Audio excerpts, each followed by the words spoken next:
can't see nobody move. No, I can't see nobody move. I can only look at you. Hello, and welcome to When We Fight, We Win, the podcast. My name is De Hernandez. And I'm Greg Joban Leeds, and we're the authors of the 2016 book, When We Fight, We Win. In When We Fight, We Win, Day and I and so many others capture the art and tactics and philosophy of today's leading social change movements. There's now almost 30,000 copies of When We Fight, We Win in print, and we're so glad that you are joining us as part of this dynamic community. Welcome to this series of special live episodes that we have launched in response to the COVID-19 pandemic. When we fight, we win life, mutual aid and solidarity in times of crisis. We hope you'll join us on Zoom, on Facebook Live, every other Wednesday at our new time, 5 p.m. Eastern. Thanks for being here, and thank you so much for being present. We started our 7th episode, Reclaiming Our Death Practices, Grief, and Death During Pandemic Times, with music selected and shared by our own Cano Cangrejo de Agitarte. Now we will hear from our very special guest, Luana Morales, from Seeds of Our Ancestors, and we will create space for some of the questions that you might have. We would love to hear from you. I know that either here or on Facebook Live, for sure, there's a lot of the community that Luana holds and creates circle with that are going to be bringing their questions in. So we want to make sure that we bring them up. So please write them in the Q&A section on the bottom of the Zoom. Hola, Day. Hola, Greg. We are so excited also to announce that today we're launching our 3rd episode of our official podcast. This is part of our podcast series based on When We Fight, We Win. And this episode that we're releasing today, you can get it on any of your podcast apps. It's called Fighting the Common Enemy of White Supremacy with Stosh Cutler.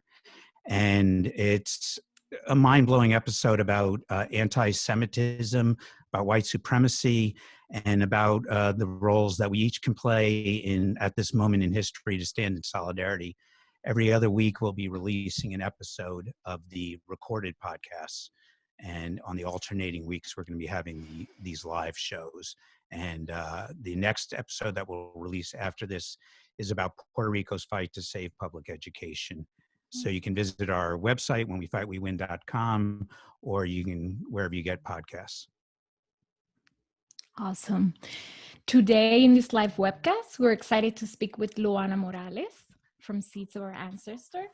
Luana is a birth and bereavement doula, death midwife, circle keeper, officiant, Reiki master teacher, and herbal apprentice devoted to reclaiming our birth, death, and Afro-Indigenous healing practices.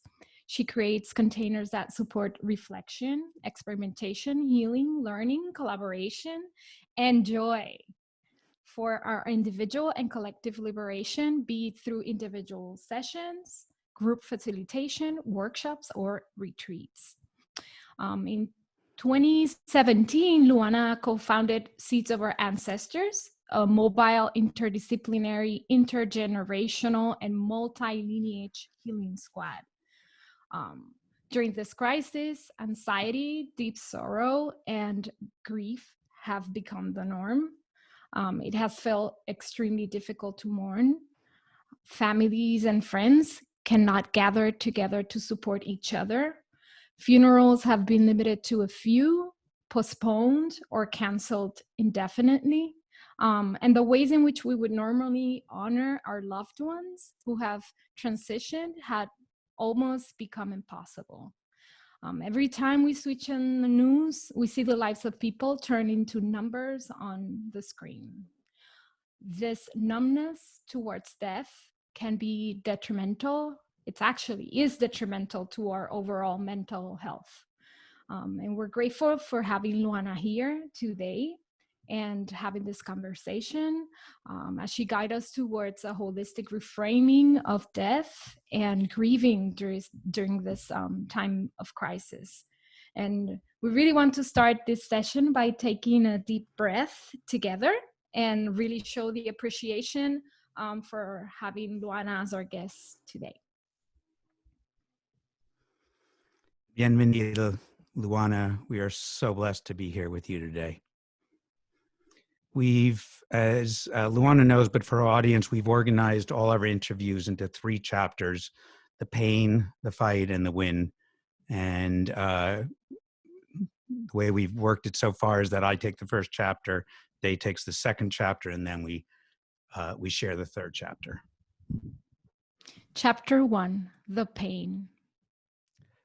I just got to say, I just can't believe that we're here today with you, Luana, and to be here doing this with Day, my teacher, my hero, my co-author. I'm just so in awe to hold this space with you. And, you know, there's a lot of people out on Facebook Live and in our attendees on Zoom, but there's one special one I just want to shout out to, which is Therese Ross, who has been a teacher of mine about death after my best buddy died about 5 years ago. Therese's partner, and she's become a grief expert in that time, and I've become a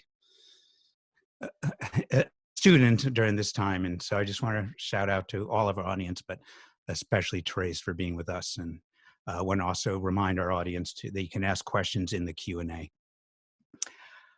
So maybe before we jump in though, Luana, could you explain your healing practices to our audience? Hi, thank you so much for having me here.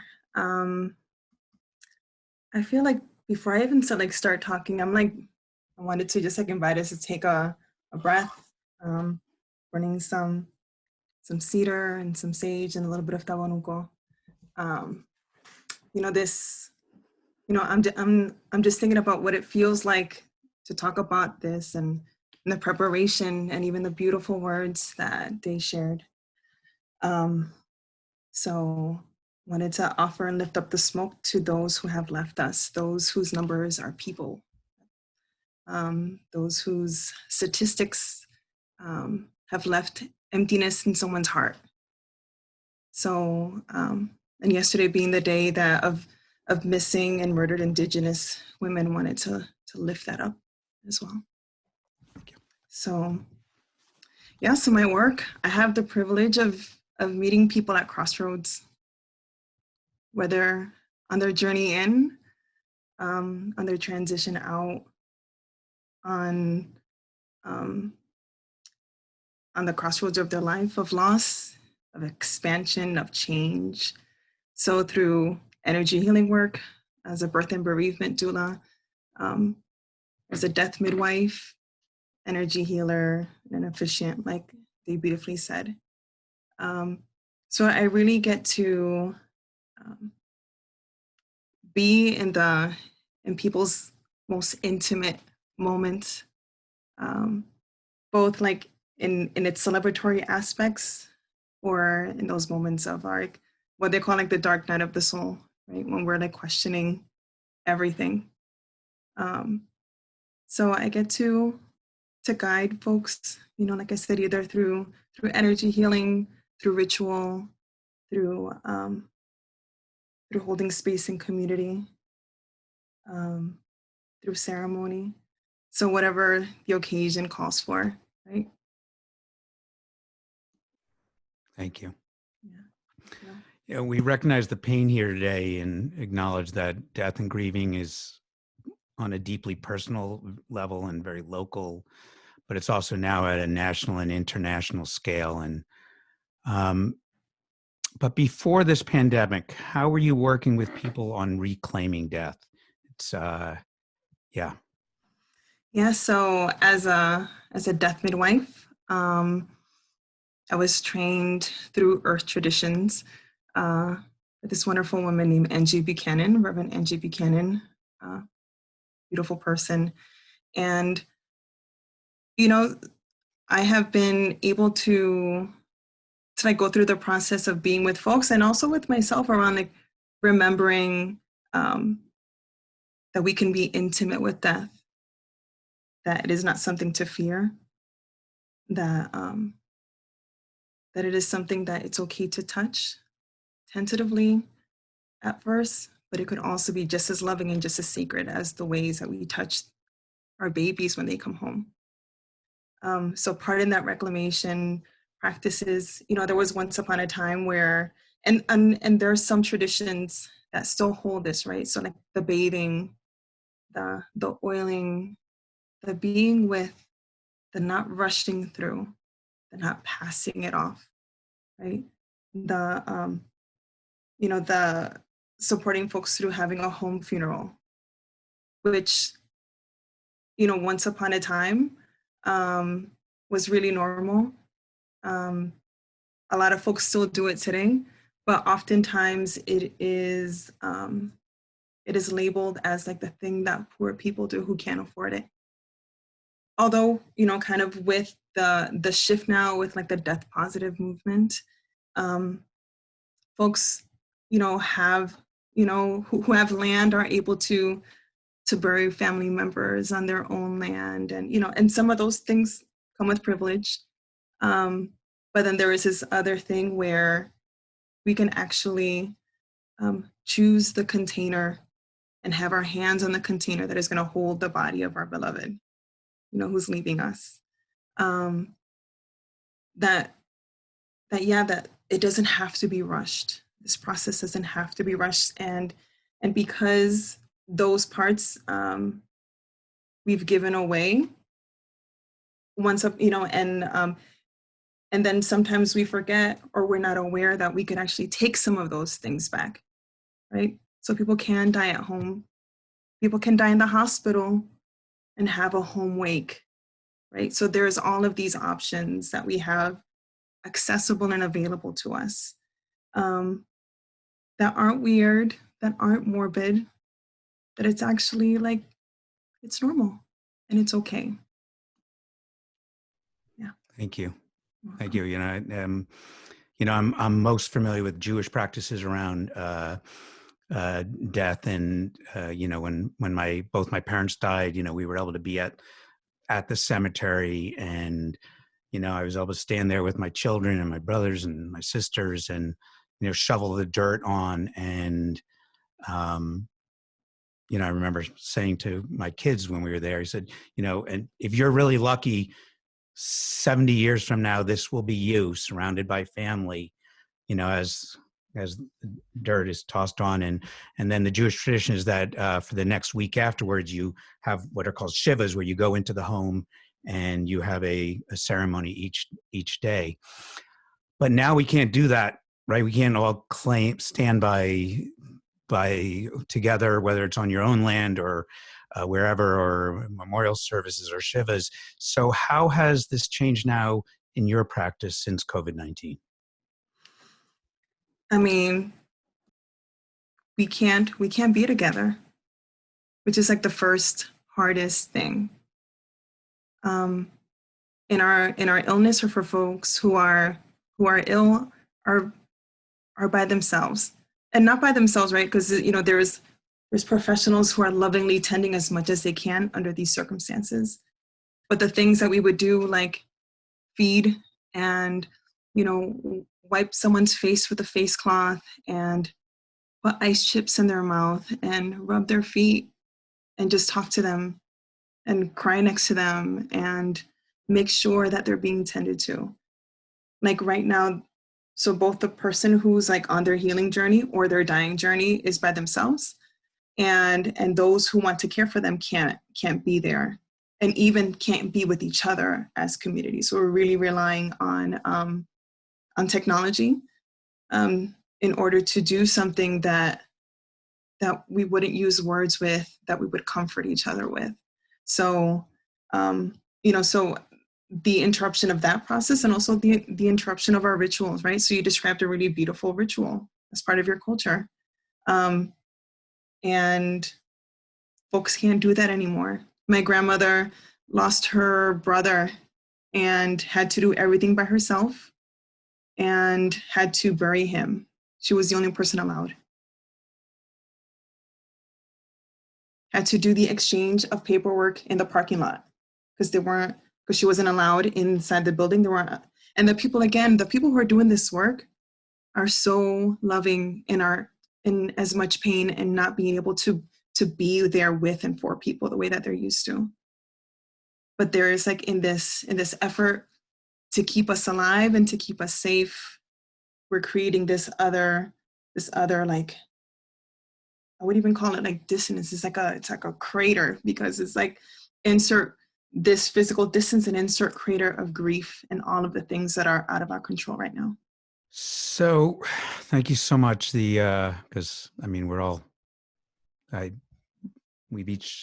imagine many of our listeners have had a death that they've been touched by, and we're all struggling with right now. And this immense sense of loss and grief during this pandemic, it's immeasurable, and everybody's been touched in some way by it. Do you think what do you think is the impact this is having on a collective level, and how it will alter the way we deal with death as a society? I mean, collectively, folks are, it's a collective trauma. I can't describe it in any other way. There is an installing of a memory that's going to affect a whole generation of folks. And we were talking the other day, it's like the same installing that happened during the Great Depression, the same installing that has happened during many times in particular groups of people when they've had this big collective experience. The ways that they move forward and they relate to each other is deeply informed by that experience. So I think it's also inspiring us to get creative, right? Because if there's something, like, we long for each other, we long for connection, and that longing gives birth to creativity and to ways to get through all of, and we've survived a whole bunch of, oppressive systems that continue trying to kill us, and then we make beauty and we make a way, in the shadows, in the in-between, in the skies and in the earth, right? We find a way.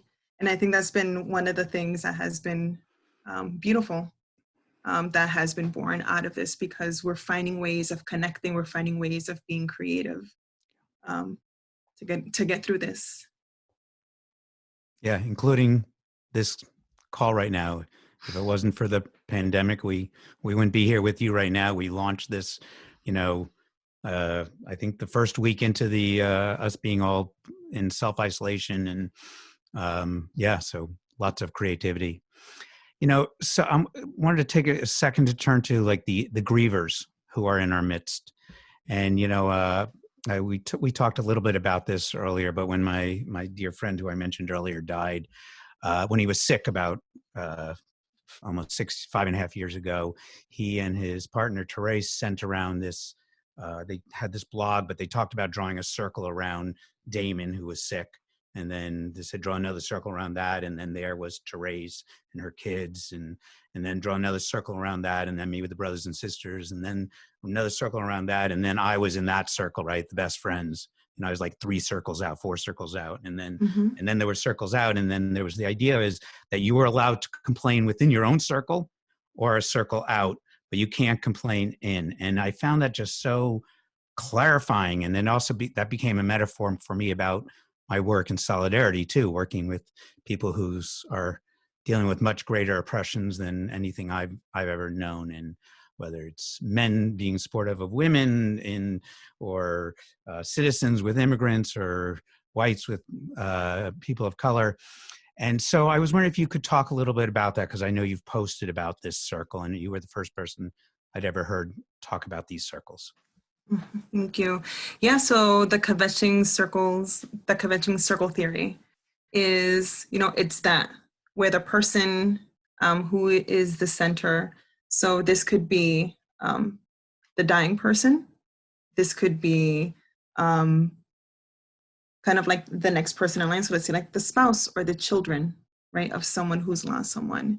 And the person, so you support in and you vent out of your circle or the ring that you belong to, right? So, so this means that the person who's carrying the burden of the illness or the grief, like gets centered.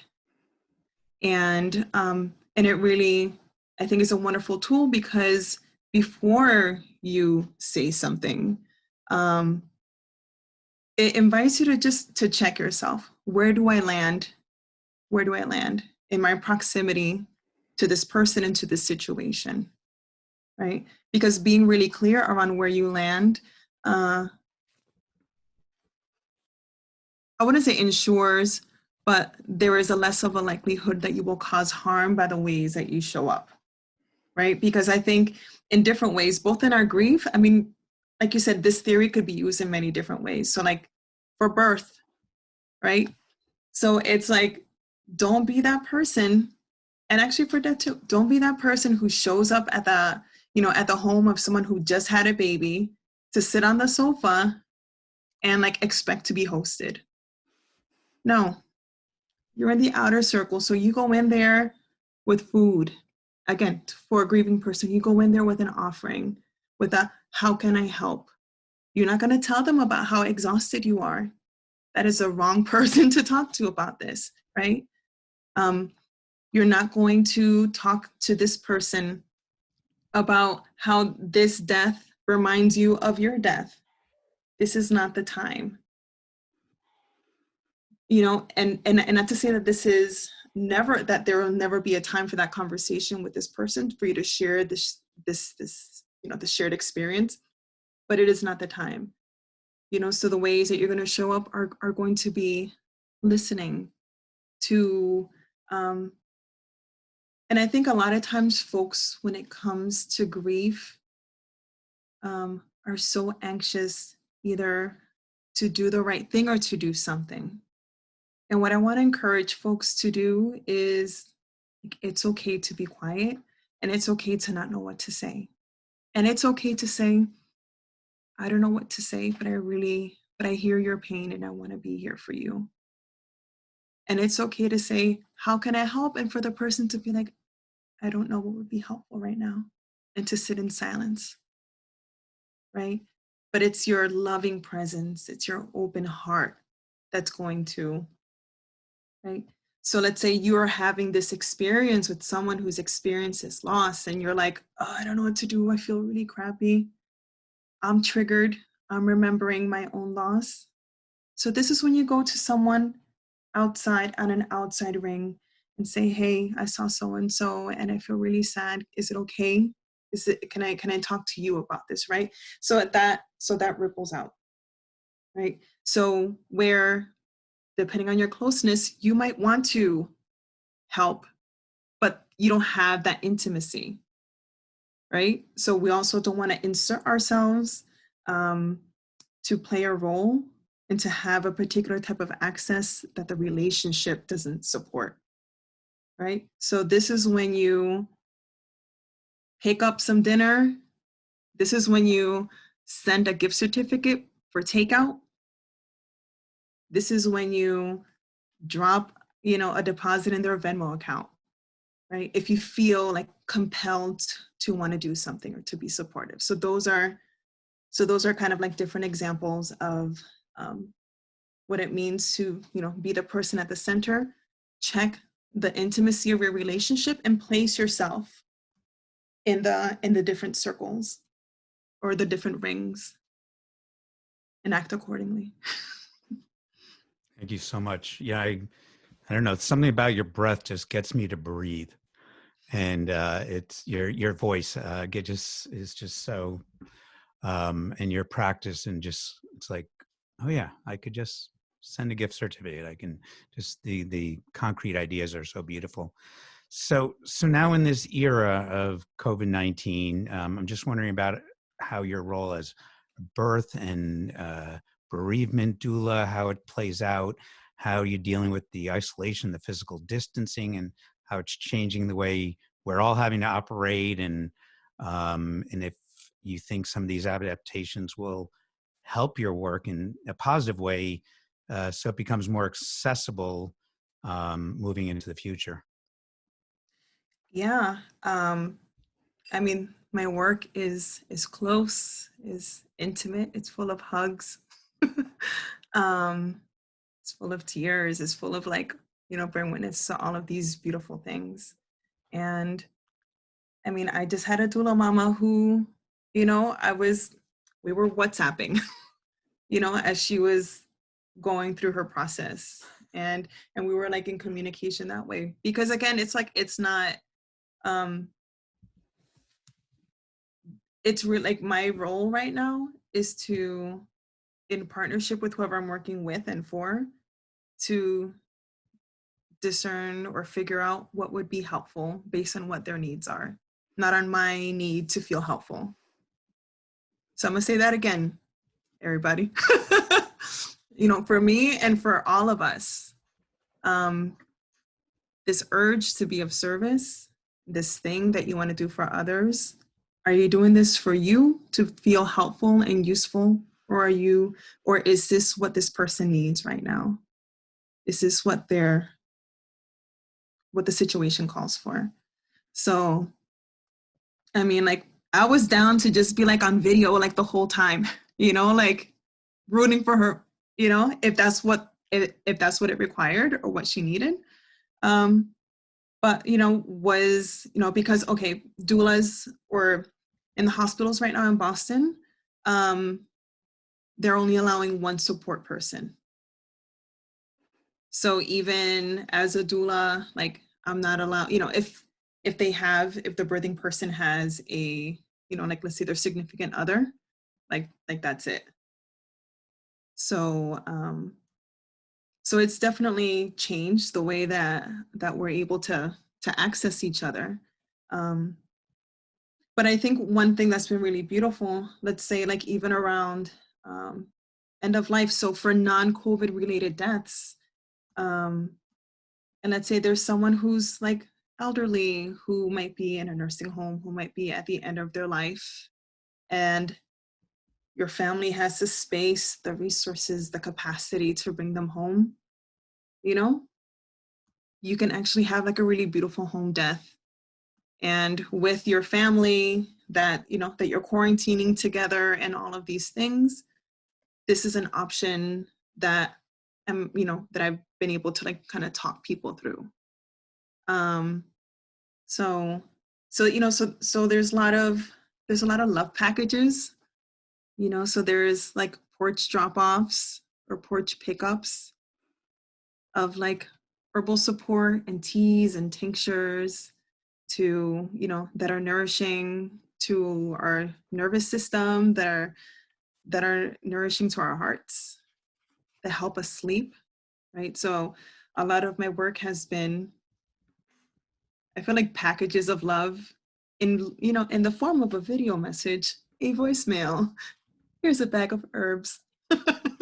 I'm going to sing you a song. This is what I got, So our mail person is our ally, whoever's doing drop-offs is the ally. And yeah, so that's kind of what it's looked like, both, for folks who are experiencing pregnancy loss, who are like newly finding out that they're pregnant. So it's just, so it almost feels like the same action or the same kind of way of being with has been the thing across both like the spectrum of my work, but even the ways that I'm with my friends and my family is how we're loving each other right now through it. Yeah, Day and I have this virtual hug that we do now, and we got this whole routine. It's like this 6-part hug that's becomes more longer now because you can't just do the kiss, and the like. So making these rituals longer, these adaptations. So I wanted to turn for a second to Reiki, and then I think and Afro-Indigenous practices, and then I'll turn it over back to Day. And also want to remind people in the audience that there's the, you can ask questions in the Q&A, and We'd love to hear your questions. So can you explain Reiki to those of us who are less familiar with it, and how it works, and how you're doing it now that you can't lay your hands on people? Mhm. So Reiki is a type of energy healing. Um, I'm a Reiki master. I've been a Reiki practitioner I was supposed to have my quinceañero party. Wah.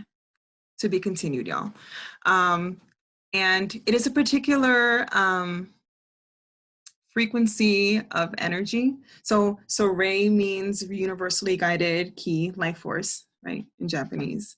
And it is a practice that that has been a beautiful ally. And I initially started doing this work because during that time I worked with folks who have experienced a lot of physical and sexual trauma. And Reiki, you actually don't have to touch. So your hands are kind of hovering and you are able to send it at a distance. In terms of, and as a master teacher, I'm able to initiate other people into the practice as well. My work I haven't, with the, since pandemic, I actually, I can do long distance treatments, but just like the way that my work has pivoted has been I am sending energy work to my people, to folks that I'm working with. But in terms of I've been doing a lot of community space holding for folks who in frontline work, for the activists, for the organizers, the ones that are just who are going to the shopping, to the supermarket to buy food for multiple people who are losing, so I think so a lot of my work right now is more in groups than individuals. So I think, I'll eventually start doing more of that, but my work right now has been mostly in group work. There was another question in there. Oh, you're muted. Sorry. So yeah, it was about Afro-Indigenous healing practices, and how has this practice been helpful for the communities and the people that you serve? Mm-hmm. Yeah, I mean, I'm Afro-Boricua, right? So I'm an Indigenous woman, I'm a Black woman, and it has been this process of remembering, and it has been a process of reclamation. One thing that is true about those two, I think, lineages that live inside of me is that, they're earth-based practices. There's ancestor veneration. There is this remembering and getting settled and having this deep, intimate, regular, reciprocal relationship with the earth and the elements, and these that we are part of an ecosystem. We're not different from it, right? It's not about having this extractive relationship. It's about being remembering that we're part of, and that there's a certain balance that we have to keep. So in terms of doing things, having practices that honor that relationship, having practices that honor ancestors, connecting with, in my personal practice, although I'm not initiated in any of the African traditional, spiritual practices, I do have a connection with Orisha, and I do connect with the Semi of my Taino indigenous ancestry. It's all, this is what happens when colonization interrupts your bloodline and interrupts your practices. So there is a remembering from our siblings, right, in other parts of the world that have a continuation of their lineages, and how do we connect from what they have? Again, not in a the appropriative way, but in a this makes sense. This way of being makes sense. Being in ceremony and remembering and trying to conjure the wisdom that is stored in our DNA, and also figuring it out, right? What calls my spirit, what brings pleasure, what brings connection to that thing that's bigger than me, that makes me feel alive and I find comfort and refuge in.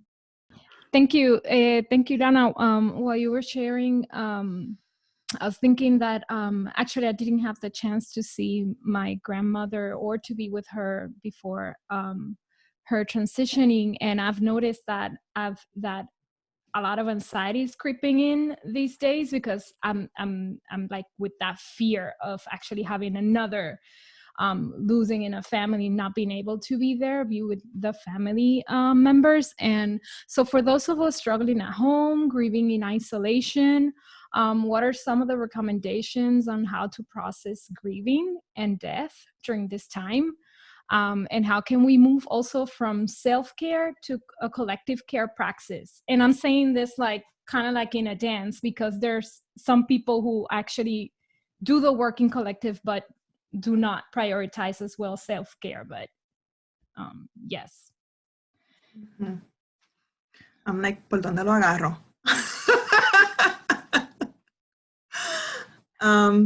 So I'll start with, how do we deal with our deaths? How do we deal with grief during these times? I mean, I think it's like a question that we all ask ourselves. I mean, baseline, right? With physical isolation and distancing, we are learning about ourselves in ways that we haven't had to face in a long time or ever, right? And I think that for folks who have a spiritual practice, for folks who have, or some sort of anchoring practice, whatever that means, doesn't necessarily have to be spiritual. For those folks who have community, the quality of that experience is easier, is, you know, to like not feel alone. But I mean, I'm really curious, what are those folks who are by themselves, who don't have, you know, like those are the things that I feel like are keeping me up. Those are the things that I bring into the altar. Those are the things and the people that I'm struggling with. You know, I feel like I've seen the beauty of how social media has become a beautiful medium for that. I mean, we're all home and we're all on our phones, you know? So I've really been able to see people, you know, speak to, I'm struggling with this, you know, I'm scared, this is hard. And folks just kind of like wrap themselves around them, and they're, you know, and putting beautiful messages and following up on, you know, on each other's inbox, and like sending songs and just like checking in. So in the slowing down, there has been spaciousness for a type of tending and communicating that I think folks haven't had a chance to do before. And for folks who, you know, to make sure that you get time outside, I think is like another important practice when you can, if you have space accessible to you and it's safe to do so. But even if it's like opening those windows and letting the air out, like there's something about like in the grief and in the loss, I think it's important to connect to life, to remind us that there is that like within our pain, it's important to experience the sacred witnessing, but it's also like important to like to touch, to be connected to life, to that vibrancy, to remind us, so we don't go into those dark holes. Which is why I love the work of I'm like thinking in Spanish, the mutual support that beautifully, like the dandelions, just like propagates and spreads into the places that need it. And people have been doing this forever. And I'm proud to come from people who do it well. And so I feel like that has been one of the things that I've witnessed that's concrete, that's really powerful and impactful in terms of helping people in that, right? Because people are showing up and identify who has basic needs that need to be met, who has money, like money needs, who has someone who, like I think especially for like elders and folks who are experiencing, I think, or just like the loneliness is being exacerbated and the grief, I think, connected to that. Just someone saying, hey, how are you? Are you okay? Even if it's like once a day, even if it's like one message, but to know that there is someone paying attention to your existence, I think it's like one of the crucial things that helps people get through this. That was mutual support. And then you asked about self-care. So that's community care. So self-care. Yeah. That's why, again, I think that comes back to like paying attention to each other. And, creating kvetching circles around like people in our community. So it's like, if you know that someone in your squad historically is like the one that is insomniac, that stays up all night doing all of the projects and like creating another Google form and creating like another Google Doc to organize and strategize and organize. And you also know that when they're in the deepest suffering is the harder that they work. So I feel like it's like the time to choose your 2 or 3 people that you can commit to touching on a regular basis. And let them know, mira, te estoy velando. And follow through and follow up. And even if they're like, no, yo estoy bien. But like one day, they might need you and they might open up on that day. So especially for those like super hardworking, super like OG activist organizers who don't have feelings because there's work to do. Like, nah, that's how you get your migraines. That's how you get, your stomach issues. That's how you get those like that your back gets thrown out. Like, I see you out there not taking care of yourself, not like unintentionally, just like your love for community is so expansive and generous that like you empty the cup and then you're hurting. And like the shame of being able to provide so much, of being vulnerable. So we just have to keep an eye on each other.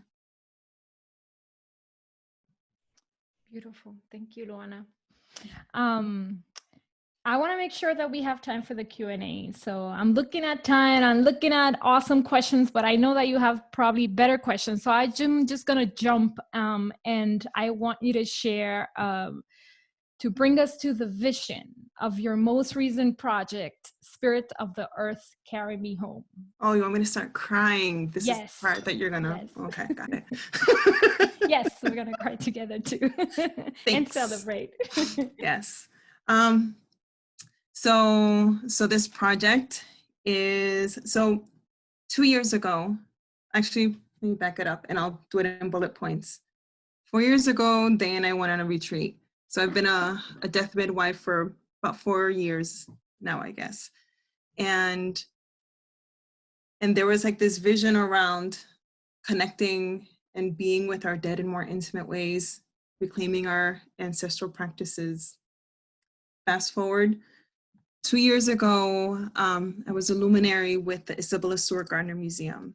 And during their sarcophagus exhibit, I did a presentation where I got a cardboard coffin and I decorated it where like the cover was with different deities that could accompany us. I was imagining like who are the deities that I bring comfort in, what are the images that I find comfort in, that if this were the vessel that were to hold me, right? Like who would I want next to me?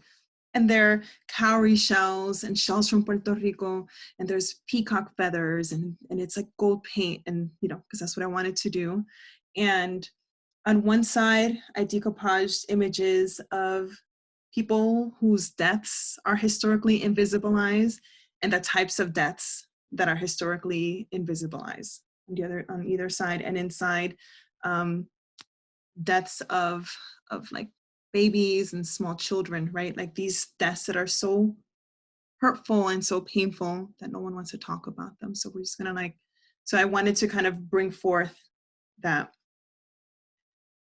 So in this process of folks not being able to be with their family and loved ones who are dying, and then this process of like, okay, so they're in the hospital, we can't be with them. You might get like a moment at the funeral home, but that, one of the most important parts of for grieving process to begin is the acceptance that the person died, right? And there is, and that's why we have these rituals to tend to be with each other, to be supported, and to celebrate the life of the person who has left us. And so this project is our ability to have a coffin. This would be a cardboard coffin. We would provide it. We would either offer the art materials for the family and loved ones to decorate it themselves, or we would connect with a community-based visual artist. We would have a pool. There's already a few artists that we have connected with who have said yes, that they're down. We would cover the cost of transporting the deceased in their box to either the crematorium or to the cemetery. And if folks are interested, we would also cover the cremation. So as a death midwife, I would facilitate and kind of hold conversations in support of this process. And if folks were interested, can also kind of hold like this online memorial space that a lot of us have, I think for folks who don't have faith communities and who are like, I want something, I can offer myself up to those services, but I will also be recruiting other spirit folks in my community to kind of be part of a pool of folks that can, support folks in that way. So really fortunate to have connected with, so the person or the organization, Morning Dove Studios, who I got my coffin from. They're a small business in Arlington, so I got my coffin from, and they have been so gracious and so generous to give us a really generous discount for the coffins. Chapter 3, the win.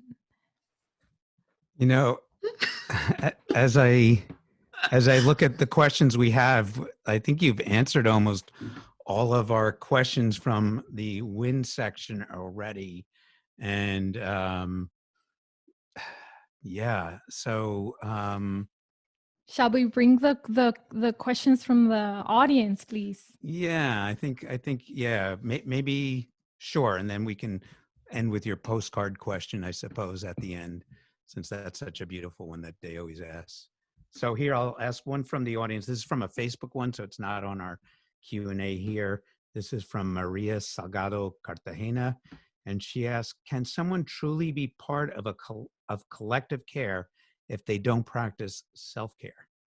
I mean, yes and no, right? Yes and no. Is it sustainable? No. Es el detalle. I think that in our moments of despair, and when I think about, when you grow up poor, there's like that saying, donde come uno, comen todo, right? So there is like a way of we can conjure, we have this way of like conjuring and multiplying where there isn't any, but yes, if we're not tending to ourselves, then it's not sustainable. But then again, this is,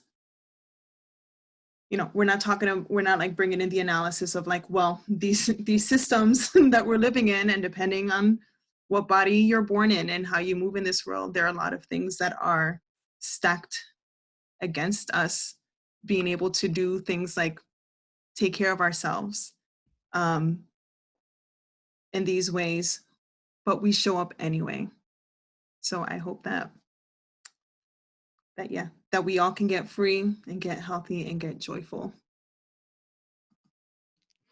I'm going to echo the words of Sadada that says here, thank you, sister, for your medicine and your wisdom. I love you and please continue. Thank you, Sadada. And we have a question from Therese Ross. How did you get started in grief work, before or after your birth doula work? My formal after my birth doula work.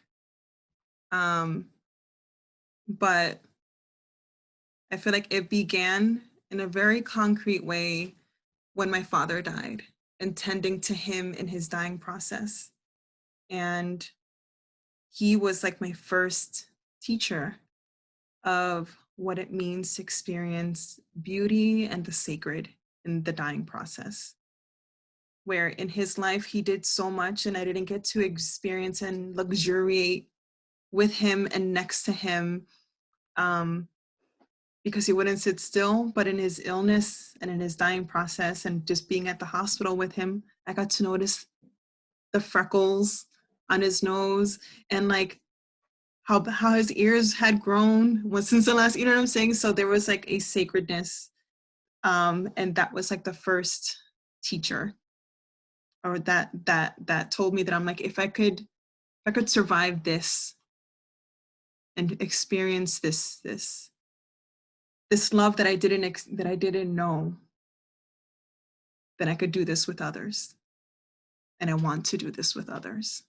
Therese also asks, do you have any advice for people who were grieving pre-COVID, but now who are feeling the loss even more intensely due to the collective anxiety and loss? And I know, some people who are like, felt their loss so strongly, and then they now have, and now they're witnessing other people who can't even grieve as well as they could grieve. And so advice that, any practices or rituals to help them. Give it to the earth.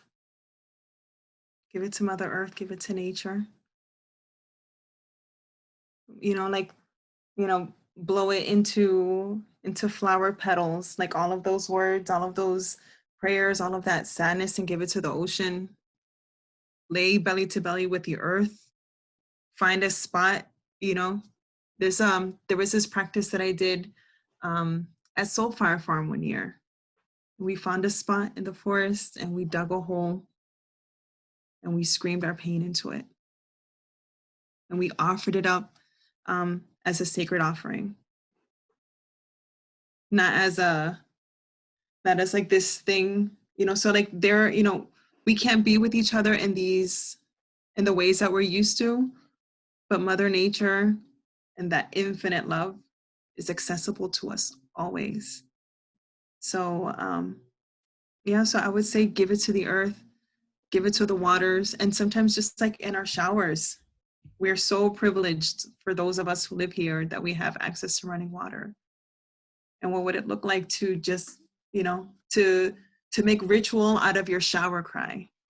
We're in a planting season. What would it look like to dedicate this living thing, this seed that will come back year after year to this person that you miss so much? So that every year when it comes up, when it comes back, it is a reminder of this love and of this missing and of this longing. And I'm always like a fan of art. See like what your pain will give birth to in terms of creativity. Alice Heller asks, great to see and hear you. And does dance rejuvenate you? And are you off the clock, or are you channeling during dance too? Look, the dance floor, whether it's like at the club or like at the dance complex, I feel like is when I feel closest to spirit. So that I am praying with my body.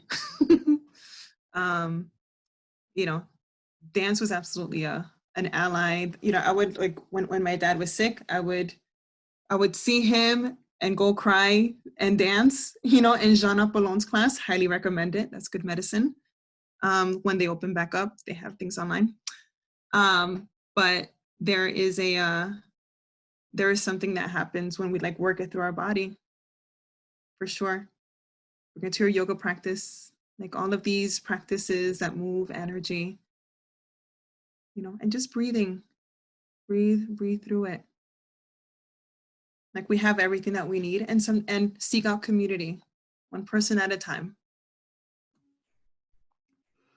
Thank you. Ann Erd asks, can you talk about how folks can contact you when someone dies of COVID or other illnesses for immediate help or services or for coffins? I love you, Anne. First of all. Yes. So you can go on my website, www.handsofgaiareiki.com. And there you'll find, you know, the ways of contacting me and what services I offer. This particular project is for low income, and we're really focusing on folks who are undocumented, you know, so just like folks who like on top of this loss have, you know, like it breaks my heart when, you know, with folks who have lost multiple people in one family. So so this project is specifically for that, for those folks. Although there will be opportunities for this service, we'll figure out for folks who want to like do this privately, this whole situation. For Death Midwifery, yes, you could contact me there on my website. But if you have any questions, like I'm happy to answer them. We'll make sure to write your website and share the resources and the donation link as well in our website page. So for sure, we'll make sure that we have that. And we're gonna close this section with Mar is saying, thank you, hermana Luana, love you. Thank you for tu medicina. Thank you also for uplifting our Afro-Indigenous ancestors. Mucho amor. Yeah, so maybe to wrap up, can you just tell the audience again how they can support you, how we can make donations to Seeds of Our Ancestors, how to learn more? And again, we'll be putting it on our social media, we'll be putting it on our website, but just for the audience who's listening right now, maybe you could spell it out again, your website and how people can make donations and support your incredible work, because the Q&A is turning into more of a love fest at the moment. So. My people.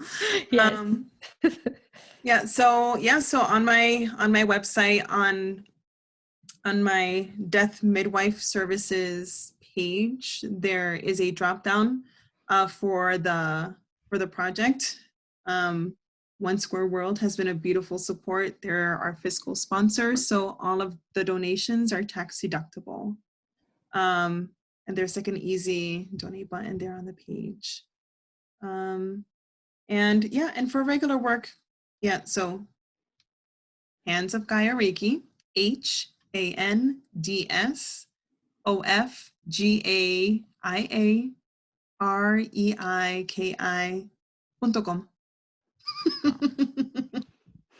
And that ain't regular work, because I felt waterfalls in my knees when Luana has given me Reiki. So thank you again, Luana, for being with us today and sharing the space with us. Luana Morales, among other collectives that she's part of as well, she's from Seeds of Our Ancestors. And for all of our audience, thank you for sharing this virtual space with us. Thank you for being in solidarity. And if you're wondering how to get involved, follow Luana and follow us, and find more resources at whenwefightwewin.com. This episode was produced by an amazing team that has been collaborating across continents. Osvaldo Boudet is the producer of this show. Yuri Losordo is our managing producer. Our artwork was created by Jose Hernandez Diaz. Music was selected by Cano Cangrejo, and our theme music was generously shared by Reverend Seku. Our social media is coordinated by Talia Carol Cachumel. We'd like to thank our friends at the New Press, publisher of When We Fight, We Win. It's available on our website and wherever books are sold. It's a really tough time for small publishers and booksellers, so please support them. And it's so inspirational to come together, to collaborate, to work together for a more beautiful planet, and offer this show as a gift to you, our audience. Like what you heard, we invite you to share, subscribe, and follow us on social media at When We Fight, We Win on Facebook and Instagram, at We Fight and Win on Twitter. Have something on your mind, please tweet us or email us at podcast@whenwefightwewin.com. And I'm Greg Jobin Leeds. Y yo soy Dey Hernández. Muchísimas gracias por estar aquí. Thank you so much, Luana. And thank you for having me. Blessings to this beautiful, beautiful labor. I'm so privileged. And I stand and I fan all of you. So I'm like a little bit shocked, but thank you. Tanto, tanto amor a todos. And now back to Cano Congrejo to play music until we close. So we can all get up and dance now. Love you. You're all I need to get by. You're all I need to get by.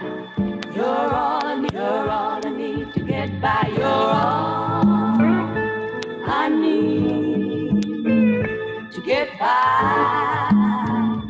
As long as I got you, then baby, you know that you got me. Oh, oh.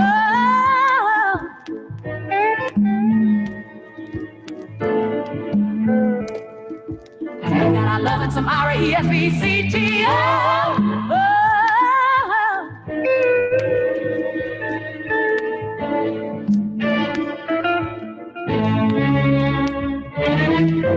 Like sweet morning dew, just one look at you, and it was plain to see that you were my destiny. With my arms open wide, I threw away my pride. I sacrificed for you, dedicate my life to you. I will go where you lead. I'll be right there in a time of need. And when I lose my way, be right there